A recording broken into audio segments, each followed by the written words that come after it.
A joyous moment coming together in Christ with their new brother priests. Ordination Day in the Diocese of Brooklyn. The Diocese of Brooklyn has 4 new priests. Their mass of ordination drew a crowd of hundreds into the Co-Cathedral of St. Joseph Saturday as they promised to serve God and their bishop in front of family and friends. Current News' Jessica Eastup was there to witness it and joins us now with more. Hi, Jess. Hi, Christine. There was not a dry eye in the house as these men processed up the center aisle of the Co-Cathedral. You know, their path to the priesthood has not been straight. But God continued to present these 4 men with the opportunity to serve, and they followed his lead. And now their ministry begins. Take a look.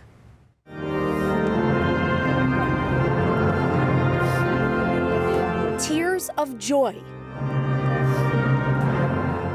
words of support, and a call that has burned inside of them answered, finally. Though for the Diocese of Brooklyn's 4 newly ordained, this is the beginning of the rest of their lives. I always dreamed that, one day is going to be my ordination, then now the day has come. If not that the Lord led me all through that path, maybe today wouldn't have been reality. On Saturday, hundreds filled the Co-Cathedral of St. Joseph to watch Caetano Moura de Oliveira, Luis Marquez, Randy Nguyen, and Tobechukwu Offiah fulfill a lifelong dream. I know. Bishop Robert Brennan says God has called each of them uniquely. Everybody has a different story. For some it's like always there, some it was developed over time, and some it came as a surprise even later on. That's the amazing thing about the Lord. He calls us in his own way and in his own time. Ordination Day is packed with tradition. One by one, the priests of the Diocese of Brooklyn laid their hands on the heads of the newly ordained, extending the sign of peace. These men are now welcomed into the priesthood by their brothers, an extension of their communities here and around the world. We do bring a diversity of culture, but they're also men of Brooklyn and Queens, so they're very, very much a part of this local church. These new priests are all from different countries. They speak different languages.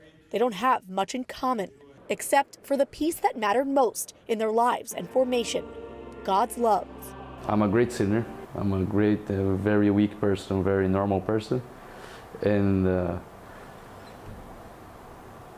I'm only here because he loves me. He has never left me alone, but was always with me in this journey. And because ultimately, he loves all of us.